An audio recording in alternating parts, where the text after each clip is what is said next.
Welcome. Hi, everyone. Thanks so much for coming back to this episode of the Pausecast. I am so excited to introduce to you our guest, Jake Thompson. Hey, Jake, how are you? Great. Thanks for having me on today. I'm so excited to get into it with you and a little bit about Jake. And then Jake's very graciously agreed to lead us in a pause. Jake is a athlete, he's an author, he's an entrepreneur and speaker. And I actually met you, Jake, at the triathlon camp here in Florida a couple months Yep. ago. And when I heard Jake speak myself, I was like, I got to get him on here so he can help spread his message. Because I think we share a few things in common. You know, Jake, you're from the corporate world and you really are focused on helping leaders through your CE3 model, which is really about the well, how would you describe it? Yeah, it's about the well-rounded professional experience. So it looks at from an internal standpoint yourself and how you're developing and growing. We break that down to your mindset, your focus, and your systems. And then from there, how are you growing professionally? And then most importantly, how are you leading others? And so we look at kind of those three models to help the professional be a well-rounded, not only teammate, contributor, but really an impactful leader. So cool. Yes. And then the key is, as you know, not to burn out in that, not to stress out ourselves out beyond what we can manage and feel sustained. So we're going to kind of integrate our worlds today. And Jake also has a book out, which is the same title, Compete Every Day, it's same as his company. So we're gonna talk about that a little bit. And I think the bottom line that I love to share with my folks today is just to know that, you know, you are, I think, cut from the same cloth as many of us here, right? Where you're an achiever, you've done things on an incredible achieving level, whether it was athletics or career based and things like that. And now you've kind of worked to help others create that mental edge, that mental toughness, because I do think it's all about the mental mindset, which can bring us to these places, right? And that takes the things you talk about, courage, systems, competitive mindset, and things like that that can come in. So welcome. I'm so glad you're here. And let's dive in. So would you be willing to lead us today, Jake, in a pause? Yeah, let's do it. So first thing I would love to start with anytime we do a pause is the box breath. So focusing on breathing in for 4, holding for 4, breathing out for 4, and holding for 4. In for 4, hold for 4, out for 4, hold for 4. The reason we do this is because it forces us to focus in this moment, to focus on our breath, to focus on our heart rate, to pull all of the distractions of our inbox, of our text messages, our social media, of our meetings later today, of everything going on in life. It says, be here in this moment. And so after you take that box breath, just keep breathing 4, 4, 4, 4. And I want you to imagine your best self, that version of you that you're striving for. What do they do differently than you do today? How do they respond to challenges? How do they handle stress? How do they show up for not only their teammates at work, but how do they show up for their family? And most importantly, when they have that voice, that doubt, that fear, how does that version of you show up for yourself? The reason I love this is to paint this picture of who that person is, who that best version of you is, because I believe all of us can identify something, somewhere where we want to grow, something we want to improve on, that version of us that's just out of reach, that at times feels like that's just a fairy tale. But in reality, that version is closer than you think. And the version of you today, right here, right now, is capable of reaching it by shifting just a little bit of our mindset, tweaking just a few teeny tiny daily choices, and focusing on this moment where this breath is. You have the ability to bridge that gap between today and that best version of yourself.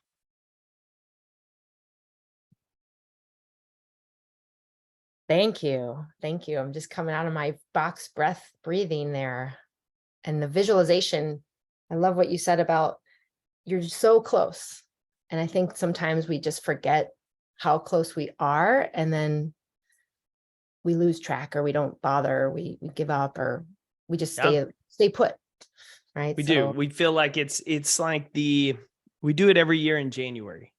We set a New Year's resolution. We set a goal. We come out of the gate trying to jump the Grand Canyon in one single leap, like we're Evel Knievel, instead of just saying, what's the one thing today that moves me closer to that? And that's how I like to look at everything. It's how I like to look at this compete everyday mentality. It's life. It's eating elephant-sized goals, but treating them like donut holes, one small bite at a time. Because you love donuts. I remember that Love about you. donuts. Love And donuts. the dog is named Donut, right? One of my dogs. I have a One of sugar, them. a biscuit, and a donut. 4-legged family members.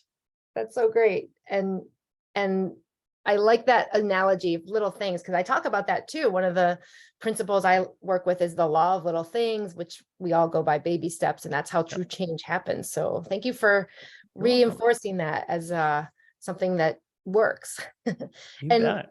And I know we call you the Chief Encouragement Officer. I love that, the CEO. And tell us a little bit about your story. How did you get here in this world of helping other leaders learn how to be on their own side and really improve what they were already doing? I honestly laugh that I just kind of fell into it. I grew up thinking I was going to be a sports agent, wanted to be the next Jerry Maguire. Jerry Maguire. Yep. That was what I wanted in high school, college. I went to grad school for it thinking like, this is the path, told everybody this is the path, then got down that path and realized this isn't actually what I thought it was going to be. And this isn't what I want to be doing. And I tell folks, there's some incredible agents out there. I had the unfortunate luck of working with some individuals who weren't as great. And my experience was kind of like seeing how the hot dog is made at the baseball park. You don't necessarily want to see the process of the hot dog being made and still eat the hot dog. And that was me. I was falling out of love with the one game that I absolutely loved. So I got out. It was fall of 2008. I'd just finishing up my MBA, and I couldn't get a job. It was the recession. I had an MBA. I had years working for a sports agency, for a couple of professional sports teams. I didn't want to stay in ticket sales or do that kind of traditional route. And I was kind of out of luck. And so I started just a small consulting practice by simply reaching out to people in my network and saying, hey, listen, I taught myself basic graphic design. I can build a website for you. I can teach you social media and how to market. I can do these things to get you going. And a client would take me on. I would help them build a strategy. They would refer me to someone else. And over the years, I built a pretty good consulting practice. I was making 6 figures. I was single, living in Dallas, enjoying life, but I was incredibly unfulfilled with the work. Just wasn't happy with what I was doing. And I liken it to building a sandcastle. All of these toys, all of this wealth was doing nothing to help others. And I knew that at some point when my time's up, time in the water is going to wash away that sandcastle. And if I've done nothing to impart and help others, there's no real legacy left behind. And I started toying with this idea of what could life look like if somebody showed up and took the competitive mindset that I grew up with, loved in sports, always had, and shifted it to this idea of competing every day with yourself to be better health-wise, financially, spiritually, relationally, professionally, every area of your life. You took intention each day instead of just going through the motions, hoping things got better. I started talking to people about this idea and it really seemed to resonate. And I had no idea what to do with it. I just had this compete everyday message and brand. And after 6 to 8 months of trying things that didn't work, my best friend said, hey, why don't you try t-shirts? I think there's a company out of Boston called Life is Good. They do some pretty cool stuff. Why don't you try to do shirts? So I'd set aside some money for a guy's trip, ended up putting it into a few boxes of t-shirts and tank tops and started selling them out of the trunk of my car as a side hustle at the gym I worked out at. And it started to grow. And in 2012 and 13 and 14, I started traveling all over the country, working expos and races and events and selling our brand in stores, and loved it and thought this was what I was going to do. And then in 2014, one of the customers reached out and said, hey, we're having this big HR week at our hospital. We want to buy a shirt for everybody, 150 people. By the way, would you come talk? And I was like, about what? And they're like, just come tell your story. So I'm like, okay. So I show up down in Houston. I give this talk. didn't think anything about it. I just kind of fumbled through 3 lessons I'd learned building this business, why it was so important to me. And the VP pulled me aside afterwards. She said, I don't know if you've thought about this, but you should go do more of this. Like there's something here. So I filed it away, didn't think anything about it. Flash forward a couple of years later, it's 2016. I'm trying to figure out how to change our business. We were an e-commerce business. We had a couple of retailers. We were doing offline events and online sales. And I was tired of honestly traveling every weekend. My wife and I just met, got married. So when I'm gone, she's off work because she worked in real estate kind of Monday through Friday. I was like, there's got to be something, one, to change the business. Two, there's got to be a better way to impact how people show up. Like the shirts are motivating. We know through the research of enclothed cognition that what you wear influences how you show up, but there's got to be more to it. And so I'd always studied leadership development, sports psychology, just fascinated with this idea of developing yourself. So I just started talking about it. Ended up finding a coach, hiring a coach who trained speakers, and thought, maybe I'll go this route. The same time, got asked to do a keynote by another customer for her state association, and going through the process with a new perspective of actually teaching and sharing this content. I fell in love with it. Loved the work, the practice, the mess, loved the stage, loved the opportunity to interact, and thought, maybe this is what I want to do. And so in 2018, I called a buddy who teaches speakers on the business side, said, hey, teach me this. I've got a wealth of knowledge on how to develop, not only grow a business, but to develop leaders. I've learned this. I've studied this. I want to help people do it. And so they taught me the business side. And in late 2018, I jumped in. And 2019, I was full-time as a speaker. 2020, as we both know, was chaotic, but still the business grew through referrals, word of mouth, and has continued. And so really that's all I do today. So I have the opportunity to travel every month, work with companies, do a lot in sales, a lot in construction, but I have clients in healthcare, transportation, staffing, you name it, of helping them develop their leaders by developing their mindset to really embrace this idea of not just going through the motions every day at work and through life, but where can I get better? And then following through with that by building the habits to get better every day. Mm. Quite a story, quite a journey. And here we are, right? So I think that message does resonate. And I can see you are wearing a shirt right now that says compete every day. So nice work kind of growing that and evolving it based on what you were desiring and hearing, and really like that calling to leave your mark. And so many people need this message, I think. And it brings me to my next question, because when I hear that phrase, and we just talked about this before we clicked record, was, well, is that just going to stress me out if I compete every day? How do I add that in on my plate, man? Like I'm already maxed out for whatever I do. So what do we say? Like what happens with these, I think we all get to that space, maybe even daily, where you're just like, I can't do that. How do we address it so that we can compete every day and not feel the overwhelm or the stressors of that pressure that we can easily so put on ourselves? I think that's a big issue, I think, right now in the world of leadership. Huge. And I get that all the time of like, oh my gosh, that sounds exhausting.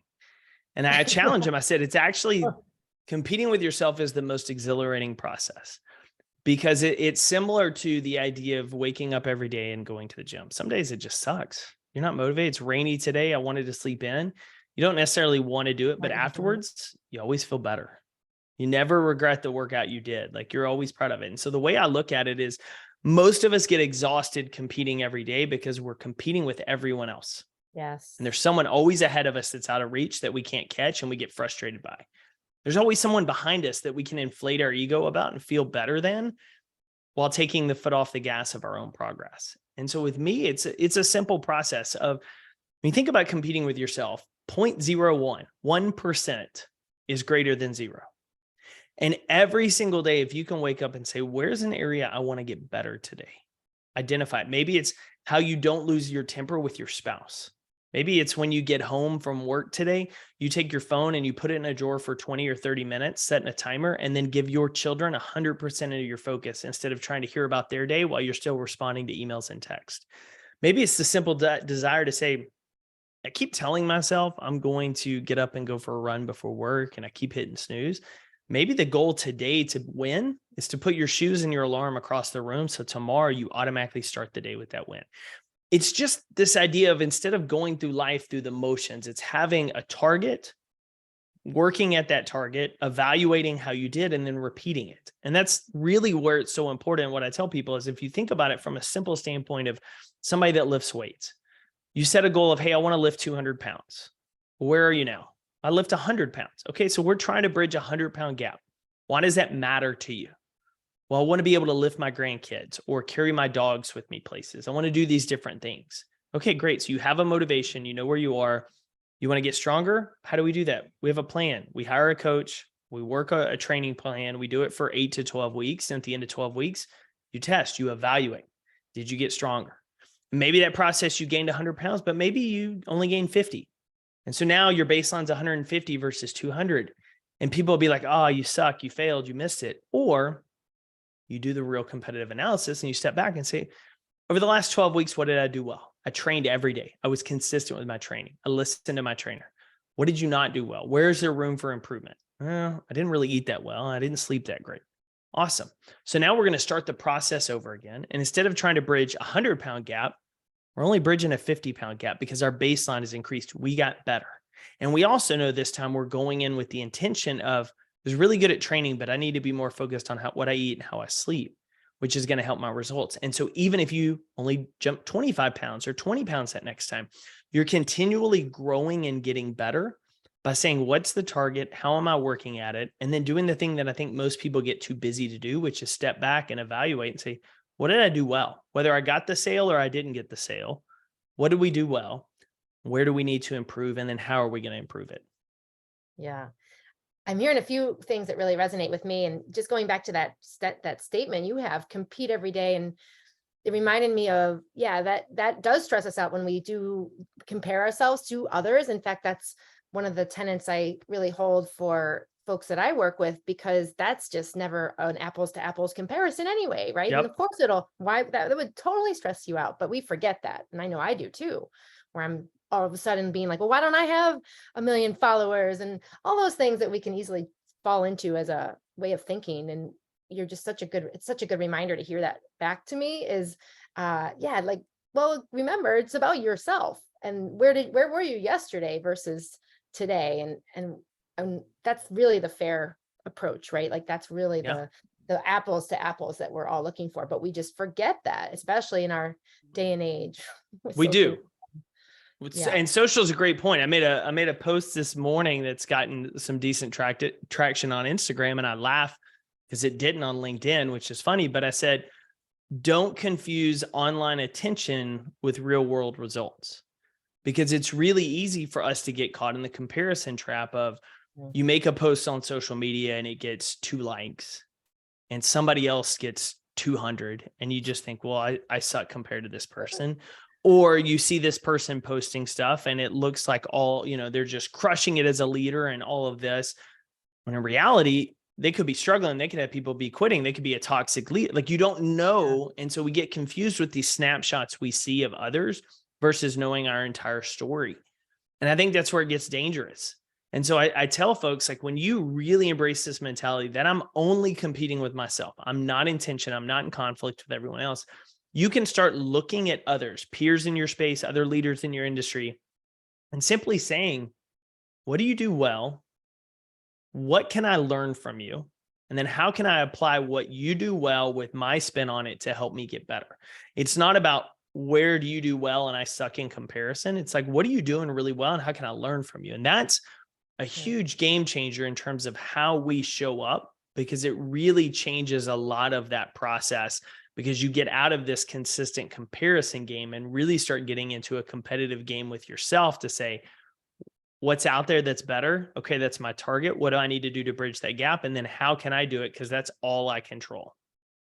Right. And 100% agree with that. And that it's about being objective. And that's what I think your phrase helps us with, and reminding us in that power that we're able to stay objective. If I'm just looking at, where I am, and growth mindset too, right? That's kind of what you're bringing in, I think, is how do I apply what I can learn from others or learning from myself in this moment in a better or different way versus, resentfulness, or like, oh, they're going faster than me. They got the promotion. That person got the project. And I think that's just the autopilot default that we can fall into if we're really not careful. It's a slippery slope, right? So 100%. what if we just compete with ourselves? I'm also curious, for you personally, have you felt overwhelmed or burned out? Like, how do you continually sustain yourself, knowing you're flying around the country, you've got kids and dogs and lots of things on your plate? What can we learn from you in that sense, Jake? It's having non-negotiables. So for Yes. me, it's establishing routines while you travel and then being very intentional for time for yourself. So one of the things that I do travel is every day, regardless of where I'm traveling, I'm going to get some kind of workout. It may be 10 minutes of push-ups, sit-ups, air squats in my room. Could be 20 minutes just walking on a treadmill because I'm exhausted and jet lagged. But like every day I've got to have that. I've got to have 5 minutes just to journal, write something down, and then 5 to 10 minutes reading. That's one of the habits I really started building is when I got on planes, because I was traveling so much the last handful of months, is it's really easy to get on a plane and just want to relax. Like Yeah. nothing makes me sleepier than sitting down on a plane and being like, oh, I can take a quick nap. I can just chill. I don't have to I do know I can anything. just chill. That's what I say. And so Yeah, I used to. what I normally do is I'll pull out a book and say, I got to read one chapter before I watch a show. Before I do anything else, read a chapter. So always have a book on me to make sure I hit my daily chapter, because if I go to a client event and I do a keynote and then I'm talking to everybody afterwards, I get back to the hotel room, usually I'm spent. Mentally, I'm fried. And so I don't want to read at that point. So I'm like, okay, I'll get it in this morning. So I do that while I'm on the road, of having little things every day that I can do regardless of where I am. The other thing is when I'm home, I'm scheduling time for things that recharge me.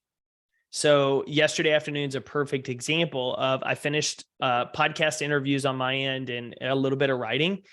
And it was 2:00. And I said, you know what? I have some things I could do. I need to reset. So I grabbed my golf clubs and went down the street to the golf course and played a quick 18. And my wife laughed. She was like, middle of a Tuesday? I said, yeah. I said, I work some Saturdays. I travel. I do this. I was like, I needed a recharge that recharges me. So it's no different than when I'm on the road for multiple days at a time. And I just need to kind of unplug one night. I'll go watch a movie by myself. Just go to the theater, grab a movie and just watch it and just relax. And so I think we pack our schedule so tightly as leaders because we have all these fires, all these things, that we don't create that time to recharge. And it's no different than your triathlon training. Like, you can't go all out every single day. Your body breaks down. And we as leaders break down if we don't create space. For me, it's working out when I'm at home. It's catching a movie once a month to just kind of unplug. It's other activities with friends that I know replenish me so that I can be at my best for everybody I'm trying to serve. You're giving great examples of daily pauses that's my lingo of what I would say. It's these intentional shifts in behavior that bring you fulfillment and more joy, right? So yeah, non-negotiables, huge, huge. And I love hearing that these are so simple, right? And it's like 5 minutes journaling, boom, right? So that's a great example. I'm inspired by what I'm hearing here too, because I think a lot of leaders don't do that. And we know this from stats, like 1 out of 3 individuals in the workplace are burning out right now. And it's just sad to me, because a lot of it can be self-corrected, like what you're saying. We can take that time. I just heard, I'm sure you know Brendan Bouchard, he had an event this weekend and my brother was there, and I just listened into his podcast and he talks about high performers. 52 minutes is the optimal time to schedule, according to his research, for tasks and to-dos. And then you take a break. Like, that's from the leading research in high performers. So, hey, if he says that and you're saying that, then I think we're onto something, right? Yeah. I mean, and what are the little things in like your daily routine that you can mix in? I mean, you talked about like the pauses, like first thing in the morning is the gym. For me, usually mid-afternoon, I start to get that lull where everybody's like, I need that next cup of coffee. If it's sunny outside, I'll take my dogs on a walk and just say, hey, let's go do a quick lap around the neighborhood. Let me get some sunlight on my face, maybe listen to music, maybe listen to nothing, and then come back in and attack the last part of the day. Yeah. Yeah. Super good advice there. And I also want to talk a little bit about your model, the CE3. Can you tell us a little bit about that and what we could learn here as leaders to just know, how can I apply this to my world and feel a little bit more prepared and effective in what I'm doing? Yeah. So a couple of pieces to it. So the CE really revolves around this idea of creating a competitive edge. And the stuff that creates our competitive edge is never secret sauce. Like I love to say, it's not Right. anything magical that gives you a competitive advantage. It's doing the little things consistently well. And so when we talk about it, it's kind of the inner game, the outer game, and the side game. And so the inner game's all mindset, focus, and systems. And so this is where we talk about growth mindset, which I know your audience is familiar with, self-talk, mindfulness, controlling our controllables, setting targets, managing our time, not starting our day in our inbox, but with our priorities, like little things like that of like, what am I doing first to build a better me? And then as a leader, it kind of goes to that outer game of what am I doing really to be purposeful in how I develop my team?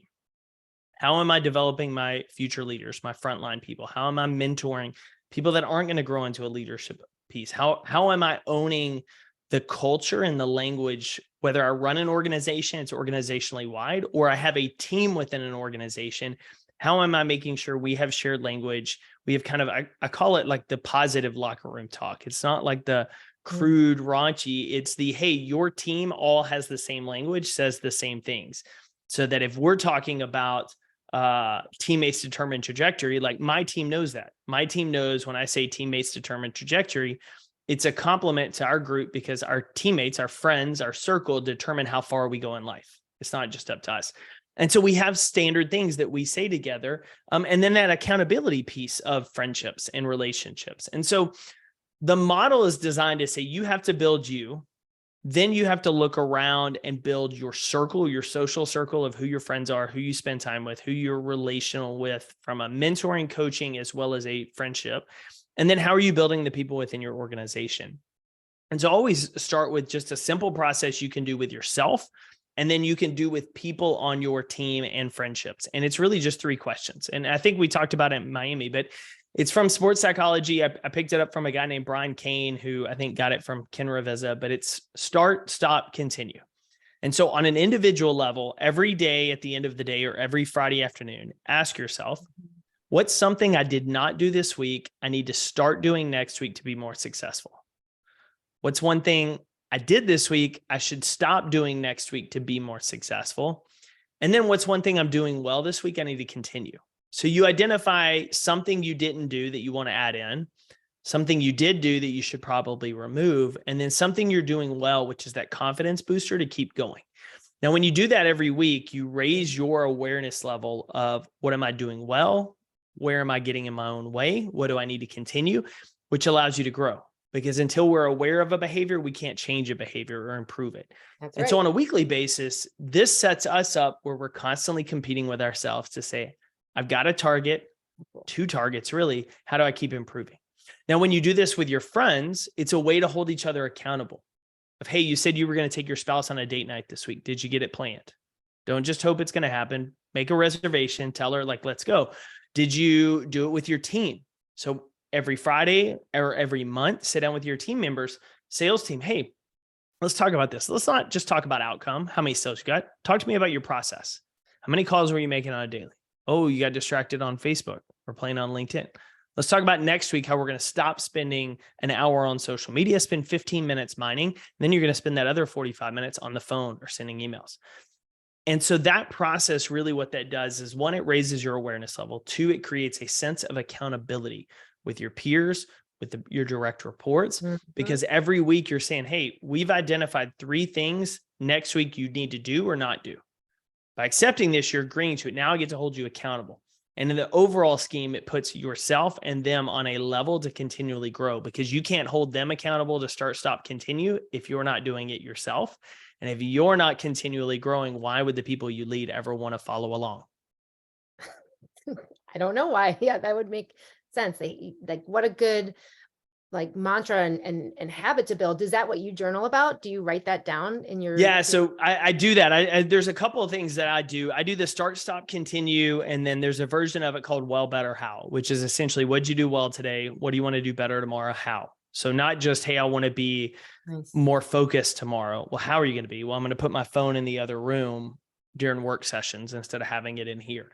So I do that. And actually we created a journal last year. We actually just sold out of them that had pieces of that. It had that daily reflection of one thing you did well today. What do you want to do better? And we just finished the draft of the new one for that reason of we wanted it in there every day to reflect back, start, stop, continue, raise your awareness so you can change your behavior and raise your standards. But my journaling process is pretty basic. I write down what I'm grateful for that morning. I write down what are my 3 targets for the day, only set 3. And everything else on my to-do list is if I have time. And then what am I excited about? What am I looking forward to? And then at the end of the day, it's just a quick thought of like, what did I do well? Where do I need to be more intentional tomorrow? Yeah. So you are a morning journaler, it sounds like, or a routine morning person. Morning journaler, usually when I get back from the gym. I get out the Yeah. door, I get to the gym, I listen to a little bit of music. And then when I come back, I usually pick up some coffee on the way back and then sit in ready to rock and roll. Yeah. Kudos, man. I love that. I'm a big journaling fan myself. And yeah, there's pause the journal. And I think it can really shift what and how your mind is. And I know you say that, you know, what it matters the most between the ears is what happens in the day, right? So whatever we write on paper is kind of what's in our ears anyway. So we can help create that in a more intentional way. Yeah. Absolutely. Yeah. So wrapping up here, you know, what would you say would be your one thing that you'd want to leave folks with who are potentially, you know, wanting to compete every day with themselves and lead a better life and be a better leader? What would you tell them? Yeah, I would say the best thing is to raise kind of the self-awareness process and just take out something as simple as like,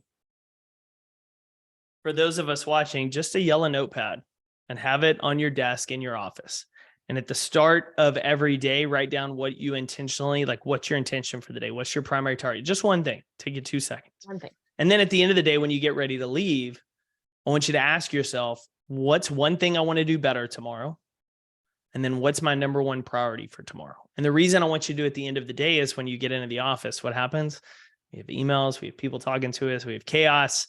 We tend to let other people's priorities take over our own. And so setting our agenda and our intention at the end of a day allows us to start the following with it right in front of us. There's no questions, no thinking. It eliminates a choice. It just says, hey, go. And so just starting that process, because the idea that we talked about at the very beginning in the pause of getting to your best self is not an overnight transition, but it is a transition overnight if we just take teeny tiny steps every single day. And on the days that we fall short, understand it happens. Nobody's perfect. Winning in life is not about being perfect, but how you respond to imperfections. And I love that idea because my favorite sport is football. Quarterbacks are not perfect throwing the ball. Teams never play perfect. Even if they win big, guy makes a mistake, guy misses a block, somebody gets a penalty. There's always mistakes. There's always things that happen. It's how quickly can you bounce back? Can you make sure that one bad day doesn't turn into 2? And then 4, and then 8. Can you cut it always off at 1? And so this little process allows us to set intentions every day. It takes less than 5 minutes and really sets you up for success in that continual growth into the best possible leader you can be. Love it. And it's right there on your notepad when you walk into your desk and you remember, you're like, oh yeah, that's it. And then that sets you up for the cycle that day too. So that's really great. Thank you, Jake. Thank you for sharing so much of your wisdom today and just your story and how you continue to thrive in your world. Where can we find more out about you? I know your book is out there. I want people to learn more about what you are working on right now too. Yeah. So best website for me is competeeveryday.com. If you're on LinkedIn, just search Jake Thompson. Would love to connect with you. And then for anybody listening, I've got a free leaders checklist you can get. It's on the website, www.weekendseparatewinners.com. Weekend separate winners is a phrase that I love to use because it's the idea of spending 15 minutes Saturday, 15 minutes Sunday to plan your week. And that doesn't seem like much. You're thinking it's the weekend. But if you spend 15 minutes, say Saturday morning, recapping the week, checking little boxes, Sunday planning your week ahead over the course of a year, that weekend 30 minutes stacks up to 26 hours of progress toward your goals. And so we always emphasize the importance of like those little steps. And so what we do is every Saturday morning at 6 a.m., I send out just a training email to like leadership performance. Like here's a lesson on accountability. And it's a quick story and then implementation. So here's an idea. Here's something I read. Here's something that happened to me. Here's how to implement it. And it comes with just a free download when you sign up of like a checklist similar to this. that start, stop, continue with yourself and your team, like things to think about that will help you be more successful and, more importantly, more influential as that leader in the workplace. That sounds essential for anyone who wants to kind of shift gears a little bit and do something more intentional or do something different. What a great place to start. So weekends, say it again. Weekends separate winners. Weekendsseparatewinners.com, getting the leadership checklist. Awesome. Well, Jake, thank you. Thank you so much for being here today. And it's an honor to share your work in the world. Appreciate it. Thanks for stopping by. You bet. Thanks for having me.